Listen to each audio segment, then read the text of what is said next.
ফজরের নামাজে মুসল্লি থাকবে না, জুমার নামাজ ভর্তি হবে। জুমার নামাজের জন্য 2 তালা হবে, 3 তালা হবে। জুমার নামাজ পড়বে, ফরজ পড়ে মুসলমানরা দৌড় মারবে, ধপ ধপ ধপ ধপ শব্দ হবে, পিছনে একটা সুন্নত নামাজ পড়বে না। আপনাদের এখানে মনে হয় সিস্টেম নাই? আছে এখানেও? হ্যাঁ, কয়া ভবানীপুরেও ছিল, এখানেও আছে। এবং এটা ঐতিহাসিক সত্য কথা। ফজরের নামাজ মুসল্লি নাই, ফজরের সময় ঘুম ভাঙে না, ও ওঠে না, গোসল করে না, এরপরে নামাজও পড়ে না। সকাল 10টা 11টায় মুখের ভিতরে যে ময়লা মাটি চাটে খায়, তারপরে উঠে। কিছু লোক আছে কিনা জনগণ? হ্যাঁ, এইরকম করা যাবে না। এটা হলো ইহুদি এবং খ্রিস্টানদের হাতে মার খাওয়ার পূর্ব লক্ষণ। এটা এই অবস্থা যতদিন চলবে ততদিন পর্যন্ত ইন্ডিয়ার হিন্দুদের এবং ইহুদি খ্রিস্টানদের মার আমাদের খেতেই হবে। তার মানে কি? ঈমান নাই। কার উপরে ঈমান নাই? নামাজের উপরে ঈমান নাই। নামাজের উপরেও ঈমান থাকা লাগবে না? নামাজ আল্লাহর হুকুম, এই বিশ্বাসের নাম ঈমান। নামাজ পড়া হলো আমল। সুবহানাল্লাহ কোন? কোরআন আল্লাহর কিতাব, ঈমানের সংক্ষিপ্ত ব্যাখ্যা। এটা কার কিতাব? এই বিশ্বাসের নাম ঈমান।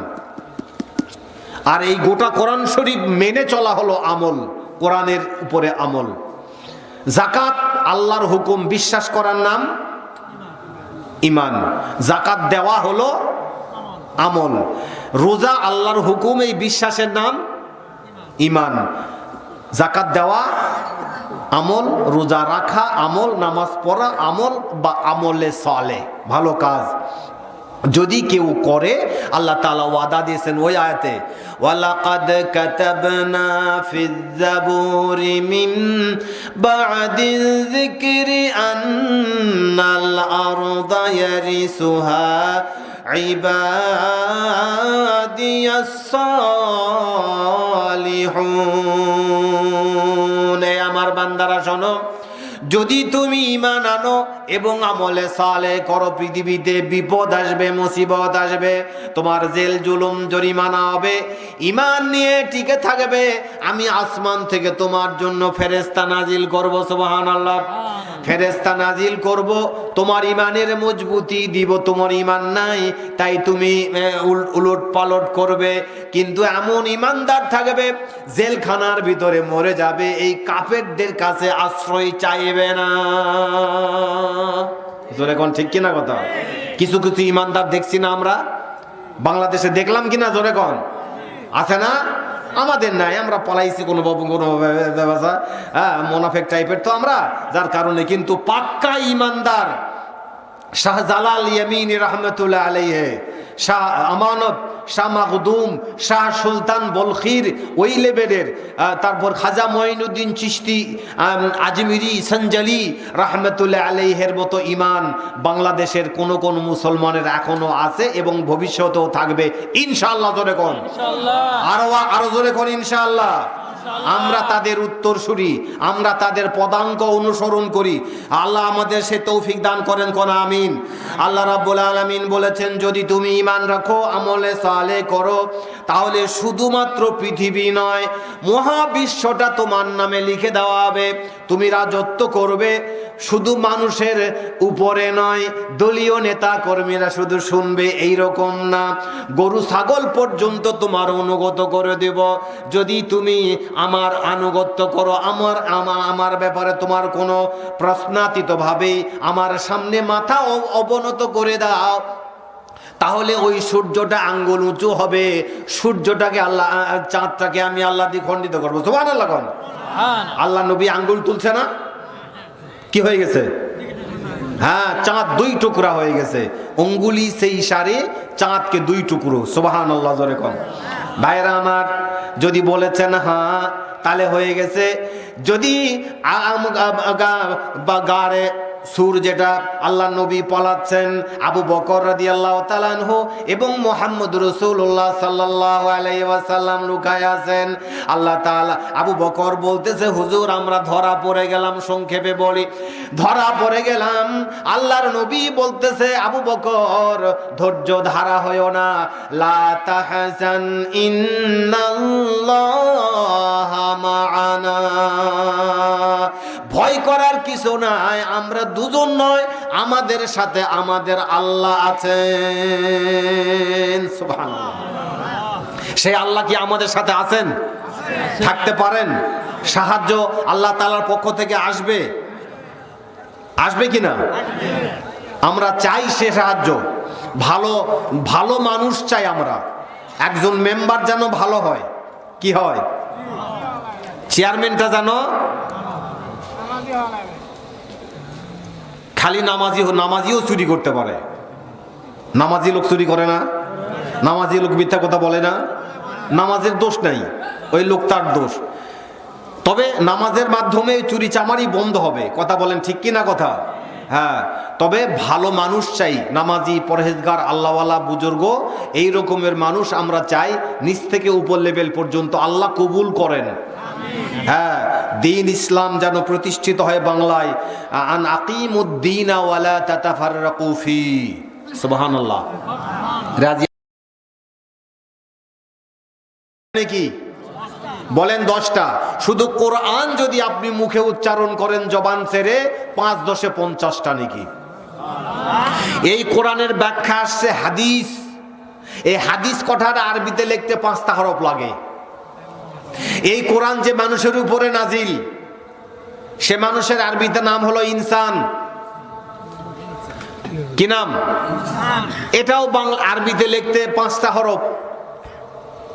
যে ইনসান পরিপূর্ণ করছেন আল্লাহ তাআলা নারী পুরুষে, যে নারীদের সাথে বিবাহ হয় পুরুষের, পুরুষের সাথে নারীর, আন্নেসা কথাটা লিখতেও 5টা অক্ষর লাগে। নারীকে 5 কাপড়েই পর্দা করতে হয়। সুবহানাল্লাহ কবেন না? তো শুধু কার কিতাব? আল্লাহর। এর উপরে ঈমান রাখা লাগে না? ওয়া কুতুবিহি। কয়জন পড়া জানেন? হাত তোলেন দেখি। সহি করে পড়তে পারেন? সহি করে পড়তে পারেন কয়জন? দেখছেন? অথচ ওয়াল কোরআনু হুজ্জাতুল লাকা আলা আও আলাইক, হাদিসে আবু মুসা আশআরী আন আবি মুসা আশআরী রাদিয়াল্লাহু তাআলা আনহু আন্নাহু قال قال النبي صلى الله عليه وسلم الطهور شطر الايمان الحمد لله تملا الميزان الحمد لله تملا ما بين السماوات والارض الصلاه نور الصدقه برهان والصبر ضياء والقران حجة لك او عليك। বুখারী মুসলিম মুত্তাফাকুন আলাইহি হাদিস। সুবহানাল্লাহি বিহামদিহি। এই কোরআন আপনার জন্য দলিল, আপনারা জানেন। তার উপরে ঈমান রাখা, কোরআনের খেদমতে থাকা, কোরআনের ধারক বাহক যারা আলেম ওলামা পীর মাশায়েখ বুজুর্গানে দিন, তাদেরকে কি করা? বলেন, বাঁশ দেওয়া খালি কথা কন। কিছু লোক সমাজে আছে না, কি মৌলবি দেখলেই মনে করে যে এই সুলকান শুরু হয়ে গেল। হ্যাঁ, মৌলবি চাকরি করে কেন? মৌলবি সে তাকে ওয়াজত টাকা দেয় কেন? তারপরে ওর কত টাকা লাগে, ওই গৃহস্থালি করে, ওই ব্যবসা বাণিজ্য করে। রাগ করেন না, এরকমের মাল সমাজে নাই? চুলকানি কিছু মাল, হ্যাঁ, ও প্রীতিশোধ লাই। ইমাম, মুয়াজ্জিন, তারপরে এদের পাশে লাগা কিছু লোক আছে, এরা পাশে থাকবে সব সময়, সামনে যেতে পারবে না। আরে তুই সূরা ফাতিহা জানিস না, সূরা ফাতিহা বলতে পারবে না কিন্তু সহি করে। তারপরে সূরা ইখলাসটা বলতে পারবে না, আত্তাহিয়াতু সহি করে বলতে পারবে না, দোয়া কুনুতটা জানে না, কিচ্ছু জানে না। এটা 100% পরীক্ষা করছি আমি। এলাকার লোক, গায়ের লোকেরা মানে, ওর পিছনে আবার কিছু লোকও আছে। এই জুম্মাত হাত দিয়ে, হ্যাঁ, মুয়াজ্জিন দিনে 5 ওয়াক্ত নামাজ হয়, 7 বার ঝাড় দিতে পারে না। মসজিদ ঝাড় দিতে পারে না, 7 বার বলে ঝাড় দেওয়া লাগবে। কয়বার? আমি দুঃখে ভান্ডারপুর মসজিদে এক লোক এরকম তর্ক করে, আমি বলছিলাম, বেটা তো 3000 টাকা আমি মাস দেব। মাসে কয় হাজার? নামাজ পড়তে হবে না তোকে, আজান হবে, তুই মসজিদের বাহির থেকে আগে এরকম সুবু খালি মসজিদের ওয়াল থেকে আঙ্গুল দিয়ে শুয়ে চলে যাব। কয়বার? 1 মাস পর তো 3000 টাকা বেতন দিব। 7 দিন পর ওই আসে, হাত চিপে ধরে কান্দে, বলছে ভাই আমি আসলে ভুল করছি।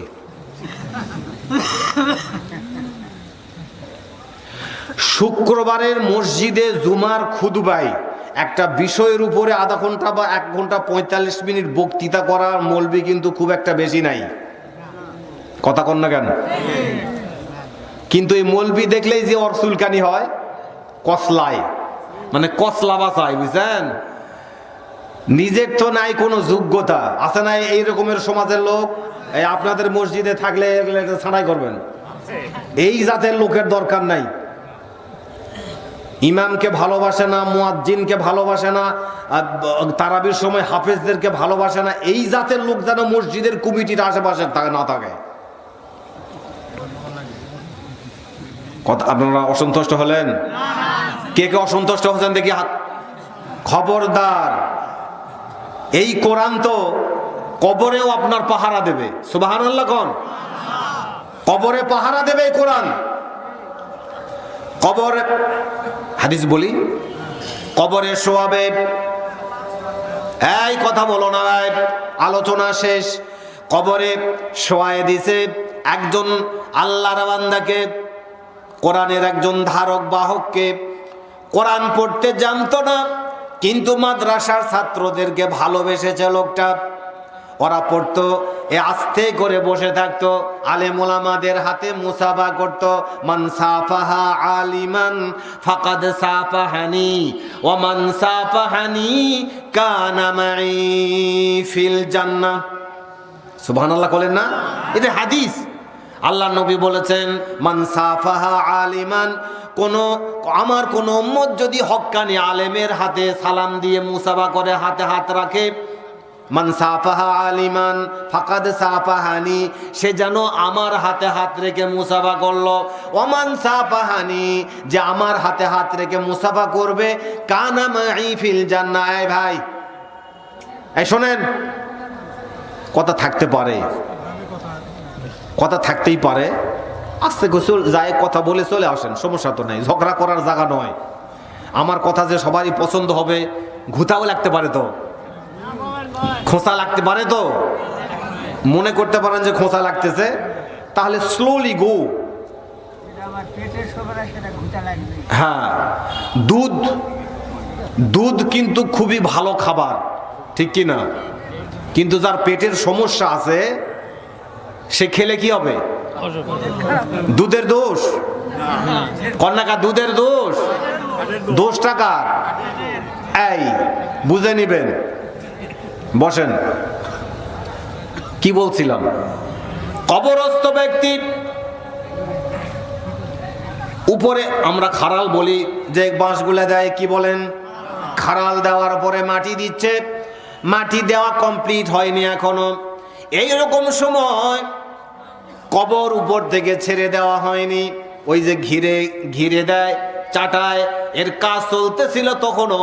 এরকম সময় ওই মরা মানুষকে ফেরেশতা এসে জিন্দা করছে। এরপরে রুহটা এসে গেছে। আল্লাহ তাআলা বলছে না, ওয়াজআলনা মিনাল মাই কুল্লা শাইইন হাইয়িন, বাতাস এবং পানির মাধ্যমে আল্লাহ তাআলা প্রত্যেকটি জীবকীটকে জীবিত করেন। মানে কবরের ভিতরে নিচে সাথে মাটি আছে, পানি আছে, আর ওই ফাঁকে সামান্য ফাঁক থাকে, এর ভিতরে কিছু অক্সিজেন আছে, কিছু বাতাস আছে। এর মাধ্যমে আল্লাহ তাআলা মৃতকে জীবিত করেন ফেরেশতাদের মাধ্যমে। সুবহানাল্লাহ কবেন না? বৈজ্ঞানিক ব্যাখ্যা। এ জীবিত হয়ে বুকে ভারী অনুভব করতেছে, যে আমার বুকটা ভারী কেন লাগতেছে। লোকটা তখনও মনে করবে না যে সে মারা গেছে এবং সে কবরে আছে, এটা সে খেয়াল করতে পারবে না। সে দেখবে তার বুকের উপরে অনেক ভারী কোনো বস্তু সে অনুভব করবে। এক পর্যায়ে তাকায় দেখবে যে পাখির মতো বলে মনে হয়, একটা পাখি তার বুকের উপরে বসে আছে। এরপরে এ বলবে, মুখ থেকে জবান থেকে বের হয়ে যাবে, আমাকে তখন মনে পড়বে যে সেটা ডানে বাঁয়ে দেখে কবর, ডানে বাঁয়ে মাটি, পিছনে সামনে মাটি, নিচে মাটি, উপরে খাড়ালের পরে তারপরেও মাটি, কোনো দিক থেকে ফাঁকা নাই। আমার আপনজন প্রিয়জনরা আমাকে কবরের ভিতরে রেখে তাদের চোখের সামনে খাড়াল দিয়ে উপরে মাটি চাপা দিয়ে চলে যাচ্ছে, এখনো তাদের পায়ের শব্দ শোনা যায়। এইরকম সময় কার চোখে ফাঁকি দিয়ে পাখিটা কবরের ভিতরে প্রবেশ করলো, ওর বুঝে আসবে না। এক পর্যায়ে পাখি ডেকে ডেকে বলবে, হে আল্লাহর বান্দা, তুমি আমাকে পাখি মনে করেছো, আমি তো দুনিয়ার কোনো পাখি না, আমি আল্লাহর কালাম কোরআন। আরো জোরে কোন সুবহানাল্লাহ। আমি আল্লাহর কালাম কোরআন, আমি আল্লাহর হুকুমে তোমার কবরের ভিতরে এসেছি, আল্লাহ আমাকে পাঠিয়েছেন। কেন এসেছো? পৃথিবীতে তুমি কোরআনের হেফাজত করেছো, কোরআনকে ভালোবেসেছো, মাদ্রাসা ভালোবেসেছো, মসজিদ ভালোবেসেছো, কোরআনে হাফেজ যারা তাদেরকে ভালোবেসেছো, মাদ্রাসা ভালোবেসেছো, আলেম ওলামাদের সাথে সম্পর্ক করেছো, কুনু মা সাদিকিন, আল্লাহওয়ালাদের সাথে সম্পর্ক করেছো, আলেম ওলামাদের দুঃখে দুঃখী হয়েছো, তাদের সুখে তুমি সুখী হয়েছো। আল্লাহ তোমার এই আমলে খুশি হয়ে গেছে। তোমার মৃত্যুর পর সাথে সাথে আল্লাহ তাআলা আমাকে তোমার জন্য নিয়োগ দিয়েছেন, তোমাকে নিয়োগ তোমার কবরে আমাকে নিয়োগ দিয়েছেন। আমি এসেছি তোমার হেফাজতের জন্যে। তুমি আফসোস করো না, চিন্তা করার কোনো কারণ নাই। কিয়ামত হবে, হিসাব নিকাশ হবে, এরপরে তোমাকে আল্লাহর তৈরি করা জান্নাতুল ফেরদাউসে পৌঁছায় না দেওয়া পর্যন্ত, হে আল্লাহর বান্দা, আমি তোমাকে ছেড়ে, তোমার স্পর্শ ছেড়ে, তোমাকে রেখে আমি পলায়ে চলে যাব না। সুবহানাল্লাহ। ভাইরা আমার, আল্লাহ রাব্বুল আলামিন বলেছেন, যা বলতেছিলাম, আল্লাহ তাআলা ওয়াদা দিয়েছেন আমাদেরকে, এই পৃথিবীবাসীদেরকে জন্য যদি ঈমান আনো, আমলে সালেহ করো, তাহলে আমি আল্লাহ তাআলা তোমাদের এই পৃথিবী ছেড়ে যদি একটু কষ্ট সহ্য করে, ধৈর্য ধারণ করে, দান খয়রাত করে, শীতের দিনে নামাজ পড়ে, আপনাদের মহল্লার মসজিদে ফজরের নামাজের কি অবস্থা? ফজরের নামাজের কি অবস্থা? কয়জন আসে না তো, 2-3 জন আসে। হ্যাঁ, ইহুদিদের কেতাবে আছে, বলি ইহুদিদের কেতাবে ইহুদি আলেমের বর্ণনা বলতেছে যে আপনাদের মুসলমানদের মসজিদে ফজরের নামাজ এবং জুমার নামাজের মুসল্লি যখন এক সমান হবে, তখন আমাদের দুর্দিন